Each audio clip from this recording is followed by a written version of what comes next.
welcome to the Capital Discussions Roundtable. I'm Tom Nonamaker with our guest Steve Lentz from Option View Systems International, and Jim Riggio has joined us. Now, before we get started, a quick disclosure that Capital Discussions is not a broker-dealer or an investment advisor. This presentation is for educational purposes only. If you don't know your situation and have no way of knowing a level of risk is appropriate for you, we're not making any specific trade recommendations. The risk of loss in trading options can be substantial, so please be aware of all of your risks prior to placing any trades.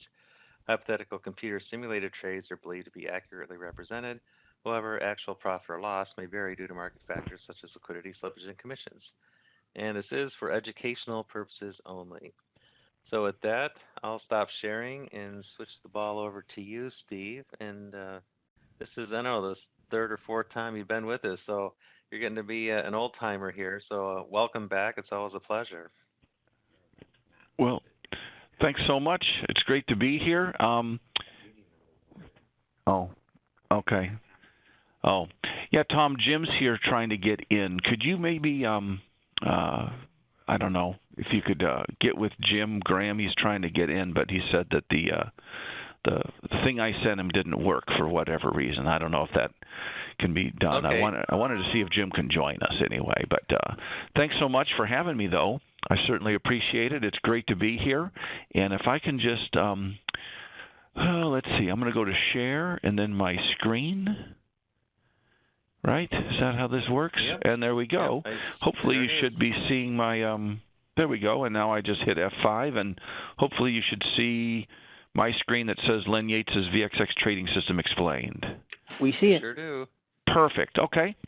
Well, folks, I'm Steve Lentz with Discover Options. We are the educational arm of Option View Systems. Option View has been in business since 1983 and operating in the area of high-end options analytics, for that entire time. And then we rolled out Discover Options, about 10 years ago or so, something like that.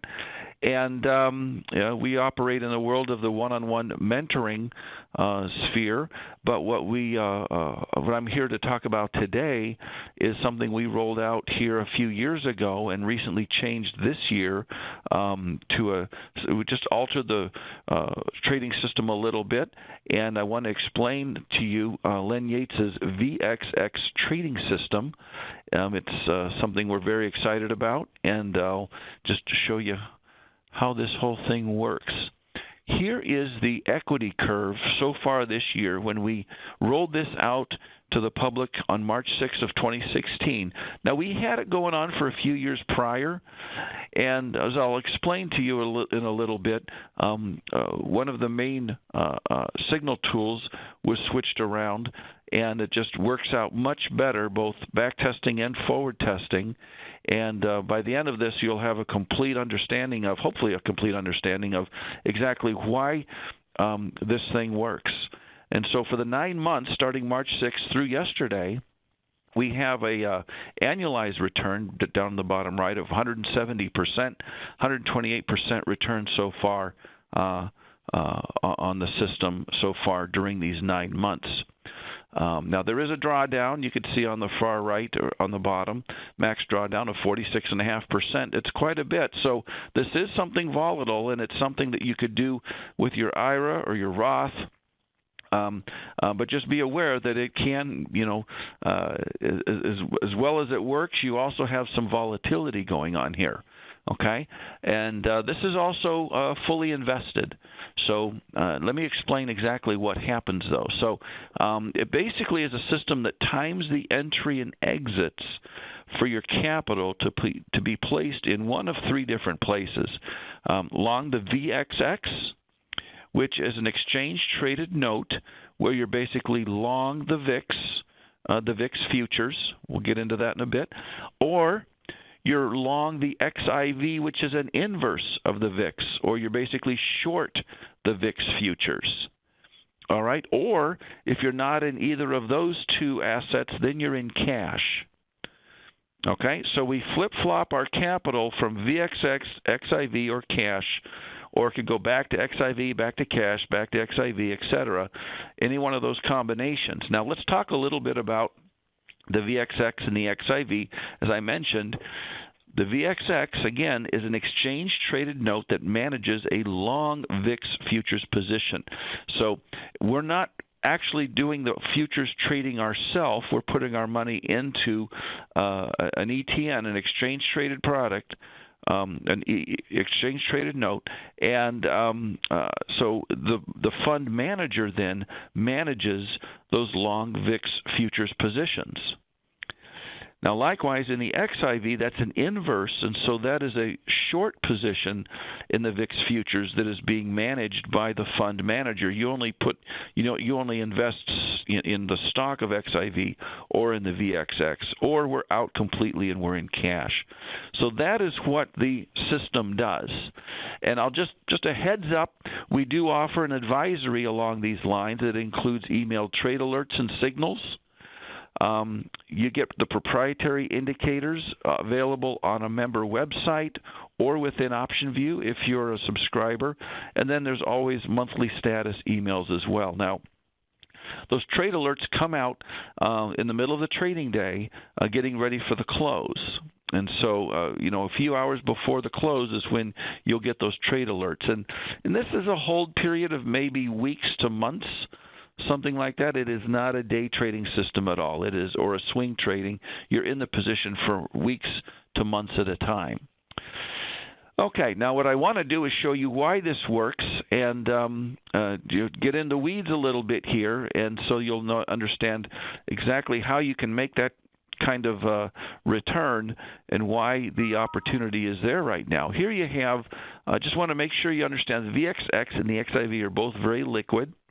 Average volume of the VXX, 81 million. XIV is over 30 million, so you can easily get it in and out of these assets. Now, the thrust behind the system is this Yates VXX indicator. The YVI is what we call it, and basically, as I'll show you, it's basically a volatility-adjusted moving average of a component that I'm going to explain what it is. But think of it as a moving average of a component, and it wobbles around, say, between -2 and +3, right around there.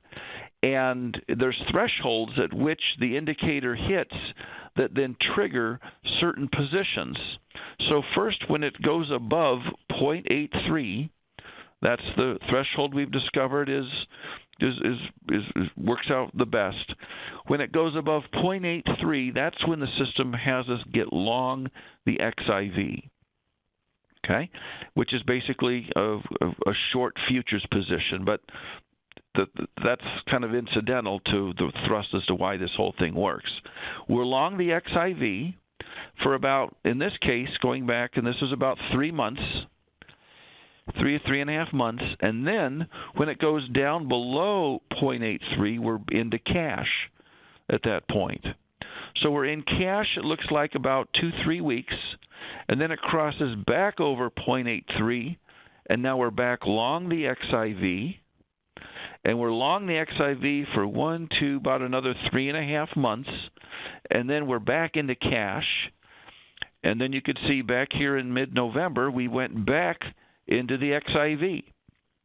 All right? So the VXX does occur, and I'll show you an example of that later. But if you were to go to a chart of the XIV and superimpose these signals onto that price chart, let me show you what happened there. Here are the signals, and just go to the far left, and it says we're long the XIV on March 7th, 2016 at 21.18. And then we're long the XIV for, let's see, 1, 2, 3, about 3.5 months, and then we exit on June 23rd. You see that? We exit at 30.05. So that's a gain of, 45, 48%, right around there? Not bad for 3 months, 3.5 months. And then we're out for a couple weeks, and then we're back long the XIV on July 7th. You can see down here, okay, at 26.52. And then we exit 3.5 months later. Let's see, 3.5 months later, we exit back into cash at 35.82. So that's another 35, 40%, something like that.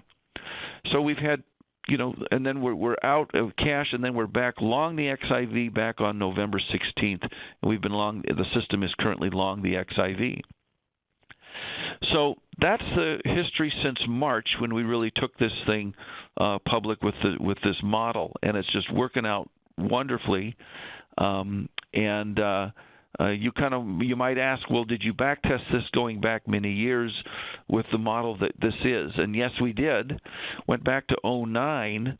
This is what kind of gave us the confidence is that you have a situation where you if you completely fully invest every time you're into cash, then you reinvest everything. If you do that, you would have taken $10,000 in June of 2009, and it'd be worth $2 million now. And that's just outstanding, and I can hear people going, well, it just sounds too good to be true, and everyone says if it's too good to be true, it must be. Well, there's a phenomenon in the market right now in the world of the VIX futures and these ETFs that really is something unique, and I'm going to explain this to you, and I think you'll kind of get this. Why does this thing work right now? But mind you, there's drawdowns, and we understand that. But why? What's the thrust behind this thing that makes it work? It's called the daily roll. The daily roll. So let's examine that and get right down into the really what is the wind in the sails that drives this thing. Here is a list of the VIX futures. This is a date a few months ago.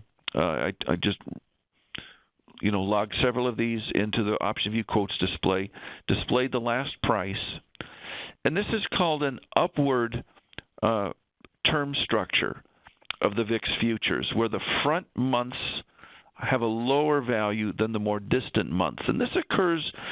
This upward sloping term structure is common during bullish markets, where in the near term we expect less volatility, but more distantly we might expect there could be bearish activity in the future, more volatility, because when the S&P moves, it moves down in a more volatile fashion than it moves up. So in a bull market, you're going to have this kind of an upward term structure. Now, in a bear market, when the market is plunging and going down at times, then it's going to be inverted, where you'll see perhaps that the higher number will be at the top in the November, and then it goes down because in the near term we're very bearish, but we know that out several months, even a year, things are going to calm down, and we'll be back to a bullish market typically, and there'll be less volatility out in that time frame, way out there. And so, again, this is an upward sloping term structure in a bull market, and in a bear market it will invert and go to a downward sloping term structure. So keep that in mind as we then go and look at this. And Larry McMillan was the originator of this idea back in his February 23rd, 2012 edition of the Option Strategist. And then we read that here in the Option View office, and Len really took that and ran with it. It's just a wonderful idea, and I'm just going to take Larry's quote from his Option Strategist because he expresses it so very well. So we're just going to read this verbatim, and I think just follow along with me, and I think we'll get it. So both the VXX and the XIV are constructed in such a way that they actually own or are short. Now, the VXX owns, the two VIX nearest month futures. The XIV is short the two VIX nearest month futures. Each day, part of the position is rolled forward. This is the important part. Each day, part of the position within those ETNs is rolled forward so that a constant 30-day forward position is simulated. Now, when the term structure slopes upward, like what I just showed you, which it does most of the time, that daily roll is a debit and is a drag on the performance of the VXX vis-a-vis the VIX. However, since XIV is opposite, it is a boon to the XIV. Now conversely, when the term structure flops, okay, and it slopes downward, the daily roll forward for the VXX is a credit, allowing it to outperform the VIX, and consequently is a detriment to the XIV. Let's take a look at that real quick, just so we understand what's going on. So we're back to the term structure. This is the upward sloping term structure. And if you could, go to the left over here and just look at, put your eyes over here to the VXX. We're long the front 2-month futures, and we need to maintain a long position in the VIX futures. And so we need to then continually, every day, sell a little bit of the front month and buy a little bit of the more distant month. And that is the roll that we're doing. That's the daily roll we're doing to maintain our long position. Now look at the price over here. If the front month is at a 1665, the more distant one is at 1710. We're selling for a lower price and buying for a higher price, and this daily roll is a drag on the price of the VXX. Okay? Now, let's go to the XIV. If we're in the XIV, we are now short the front 2 months of the VIX futures. We're constantly maintaining a short position, so we're constantly every day buying a little bit of the front and rolling it out to the next one. Now look at the price. We're buying low and selling high. And that is a credit then that gets added to the price of the XIV. Okay? So that's where this daily roll can really add up. And so that's where I hope we understand what the daily roll is. And this is all happening within the XIV. The fund managers are doing this roll, and the XIV is incurring that credit to its actual price. So back to Macmillan. The idea behind the trading system is simple enough. When the VIX futures slope upward, like what I just showed you, and it's sloped upward steeply enough, then we're in a roaring bull market, and we want to own XIV. We want to be short the VIX because the daily roll is beneficial, like I just showed you, and because VIX is expected to decline. Now, when it goes bearish, on the other hand, when the slope is downward and it flops, we want to do the opposite. We want to own the VXX because the market is bearish, the VIX is increasing, and the daily roll is then beneficial to the VXX. What's my next slide? Okay, so think of it like a sailboat. When the market is bullish, all right, and the daily roll is benefiting the XIV, we're going to, like a sailboat, we're going to cast our sail in the direction of that daily roll, and we're going to go long the XIV. When the wind is strong enough, we put the sail up and we catch that daily roll. Then if the wind dies down, well, we're going to pull our sail back in and we're going to wait. We're going to be in cash, and we're going to wait for the daily roll to fire up again in another direction. Then if the market goes bearish, the daily roll benefits the VXX. We're going to put the sail up the other direction. We're going to go along the VXX and catch the daily roll on that side of things. So we're constantly then going into one or the other or into cash, and we're just kind of going with the flow of the daily roll, whichever one it benefits, XIV or VXX. That's kind of a good way to think of this. Now, any good sailboat, any good sailor, all right, needs a set of tools to help them. And the bigger the boat, the more sophisticated the navigation and all that stuff. So what tools do we use to help navigate ourselves into XIV, back into cash, then back into XIV or VXX? So let's examine the tools that we use to gauge all this. And so what I want to show you is the notion of what we call VIX diff, where you have you calculate the second month price minus the front month price. In this case, you got 1710 minus 1665 is 45. And then up at the VIX diff level, if you have the change column, you'll see in this case there was rounding going on. It's posted there at 44. Positive 44, second month minus the first month. Now, what we do then is for the last price of the VIX diff, we just post base 0 is 10, because remember, we can go negative on this. If the term structure is sloped downward and the front month is higher than the second month, well, then the difference from the second minus the first, you're going to have a negative number, and we cannot display a negative number as a last price. So we're just going to post 10 as being base 0, so that anything in the 9s will basically mean that we have a negative value for the VIX diff. Now, that VIX diff is something that we actually chart here within our company. And we create a price chart of the VIX diff, and we log it every day, open, high, low, and close, going back years here. And you can kind of just see this chart. And what we're going to do is take this VIX diff chart, and I'm going to show you a 15-day moving average right there. And this is an important tool that we use to help navigate our way through this whole thing.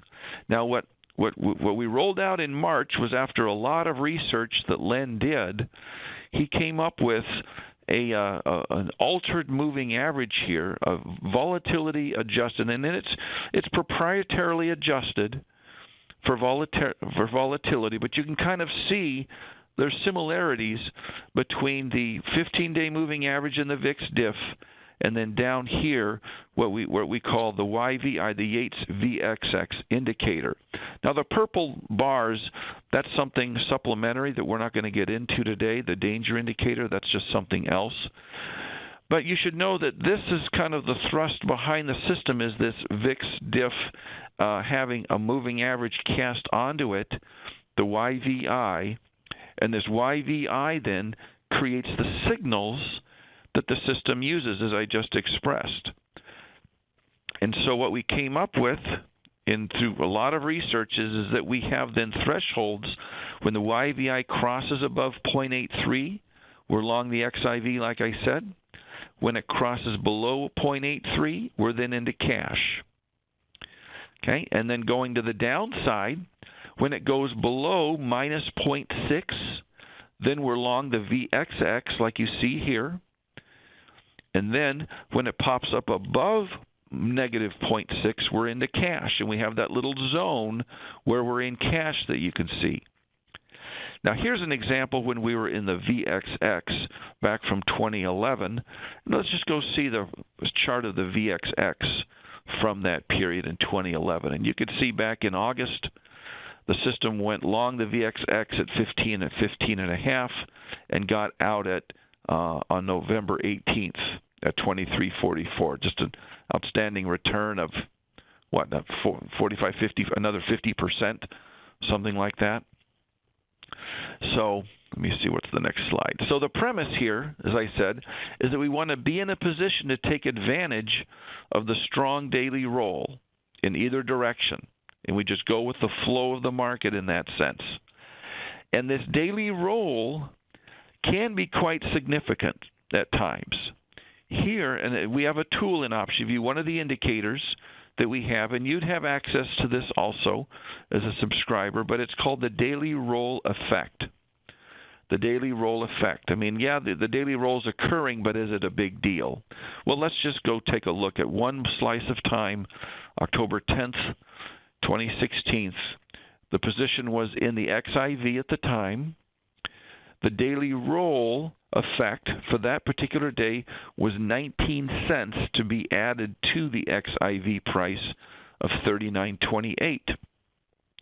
19 cents turns out to be almost 0.5%, okay, for that daily roll. So a daily roll effect was 0.5% added to the value of the XIV, which for a month period works out to roughly 10% a month. 10% a month. And so I think you can kind of see how now that and that 19 cents, that wasn't at the top level ever. Certainly it was at the kind of the lower portion of the top range, I would say. It was high, but it wasn't extreme, certainly. Okay, but you can kind of see that the daily roll effect can really add up over time and really contribute to the value of the XIV or the VXX. Okay, and that's also how you can have these kind of returns that are just outstanding. It's just a pocket in the market that Larry Millen discovered, and Len has really done research as to how to actually trade what's going on here and come up with an approach that really over time can create quite a bit of wealth. So here's where you go from here. Those of you that are interested in pursuing this, we have a website called vxxtrading.com. You can register and get an ebook that explains this in print. Len did a great video that explains this daily roll. He has animations. He discovered this animation program that's just really cool, and he went crazy with it, and he does an outstanding job of showing you the methodology here. Watch the video. You can read the ebook, and then subscribe. It's $999 a year, and you could just subscribe to it online. And if you're an OptionView subscriber, you would then get access to all of the tools. But if you're not a subscriber, on our website, at the VXX Trading website, you would have this screenshot updated daily that gives you access to all the VXX Trading tools that we use and some other ones as well to kind of supplement that. Okay? So let me back out and take any questions or comments as you guys see fit. I haven't. There's no comments in the chat, but I don't know, Jim. Do you have any comments? No, just that today's roll is more than twice what it was on the 10th of November. So it's I've been long. I trade something. I've done this myself now for a while, and it's basically. I tell everybody what you have to understand is that you're taking advantage of the roll. Okay, a lot of people I don't think understand what that ends up meaning. You have to understand the way these products, meaning the ETFs, were launched. Okay, they were launched by sales guys. Okay, who could end up selling these things. And what ended up happening in 2008, some guys at Credit Suisse ended up saying, "Hey, if we could end up selling the VIX, we could end up making a lot of money." The problem is that you can't sell the VIX, you can't trade the VIX. So how do you end up doing it? Okay, the answer is you use the futures. Now the VIX, in order for you to be able to end up selling this, right? What's the VIX? It's basically some formulated calculation that the SIBO went through that says this is a 30-day average. So if you think about what ends up happening with the VIX, the way they have to end up calculating it, they have to take some options that are longer and some options that are shorter on the S&P 500, and then they have to end up, doing an average to be able to get to 30 days. The problem is that futures, if you're going to use futures to trade this, which is what they all use, the futures end up every single day become a day closer to expiration. So if you start on this thing and you have, let's say, the front 2 months are at 15 days and 45 days. Okay, those are the two futures. Well, it's pretty easy. How do you get an average of 30 days? We just take 50% of each of them. So we're long 50% of the front month and long 50% of the back month. That's just the way Steve ended up saying, they're long the front 2 months. Now, what happens tomorrow? Well, tomorrow they're not 15 days to expiration and 30 days to expiration. They're only 14 days to expiration in the front month and 44 in the second month. Well, what do they have to end up doing to get the average to be 30? Well, they have to sell some of the 14-day futures, and buy some more of the 44-day. So every single day, they have to end up selling some of the front month and buying some of the back month. They have to. That's what their product says.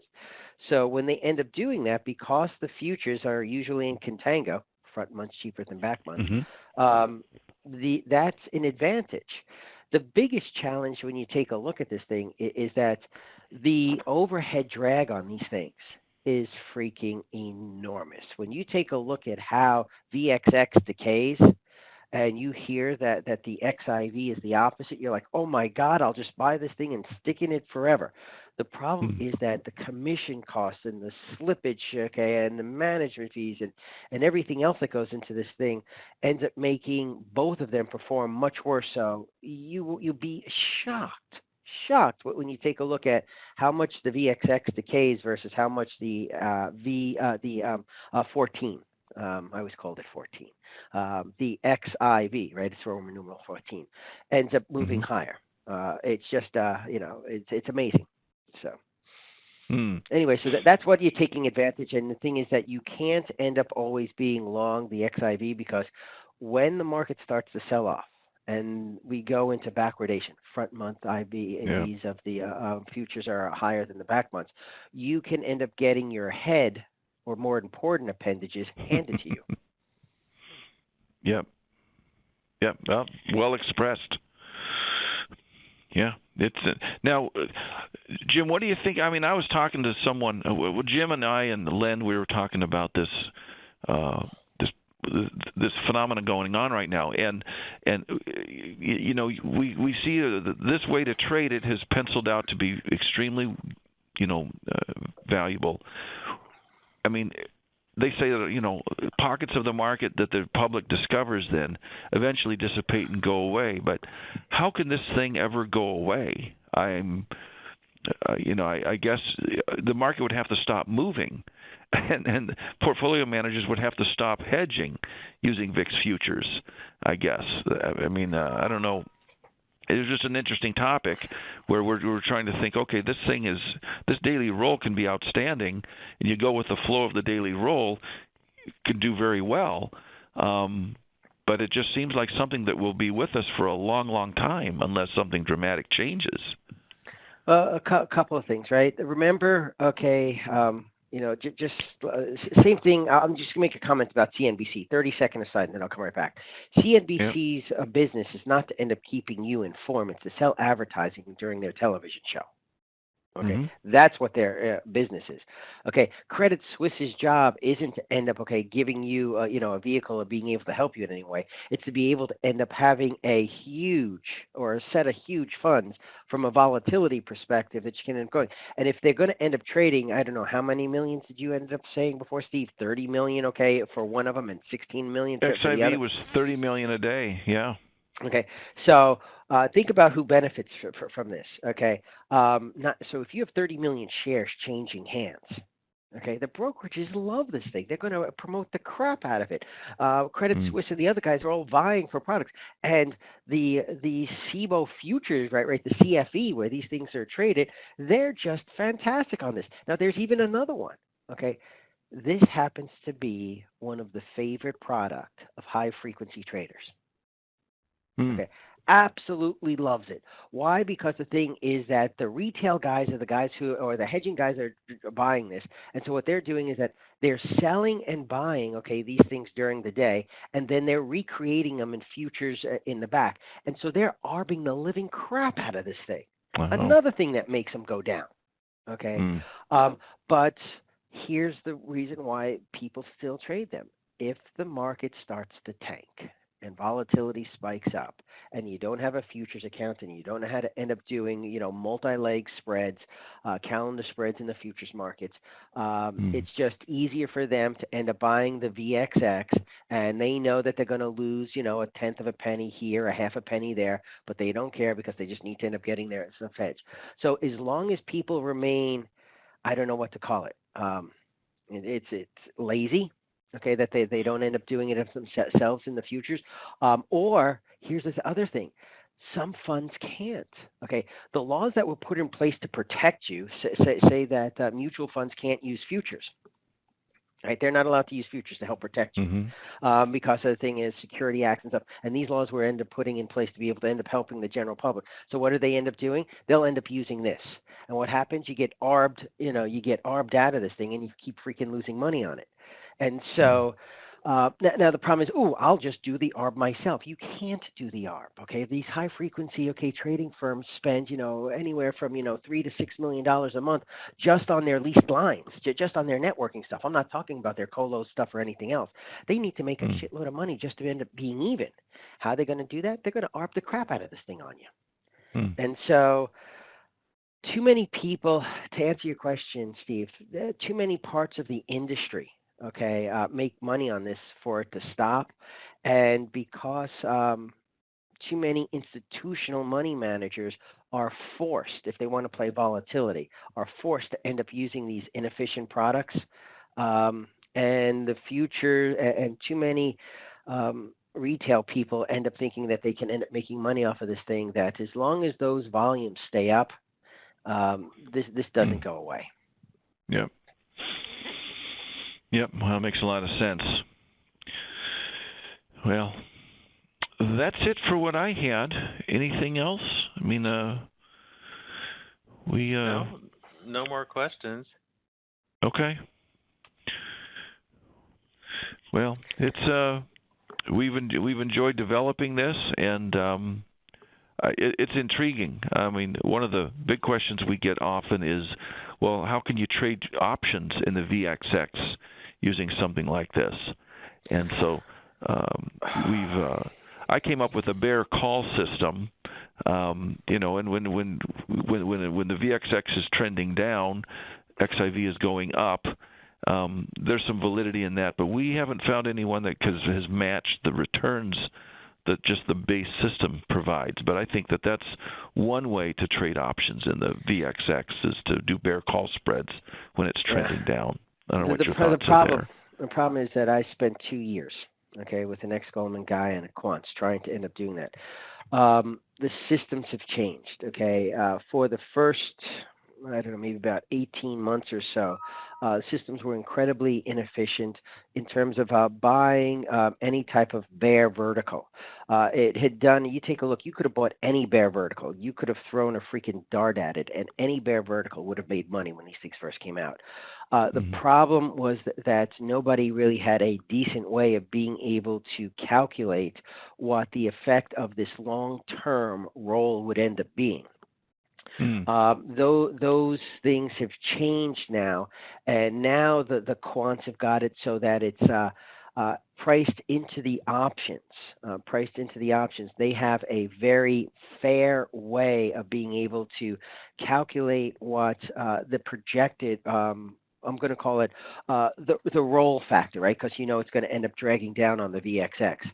And the challenge that they end up having is that it's based on their calculations of what that negative roll effect would be. Now, during times of like 2008, 2009, early 2009, you were actually in backwardation, so it was actually helping you. But the problem is that you can't go and take a look at. Basically, what I'm saying is because the models have changed from a analytical point of view, and what so many of the quants and the high frequency guys and the algo guys were doing on this thing, your back testing data on this is absolutely useless before a certain period of time. And then they ended up changing it again when we were doing this during like the 2013 time frame. So it's really a moving target. And realize who you're playing against, by the way. You're playing against true rocket scientists. I mean, that this is what they do. And so trying to end up playing, we tried to end up exploiting, okay, because we saw where the inefficiencies were. We tried to end up exploiting them, okay, by using either verticals or being able to actually be long volatility of these things. Think about what I'm saying. This is like the volatility of an ETF that's measuring volatility, and I'm trading options on top of it. I'm about 6 derivatives down. Yes.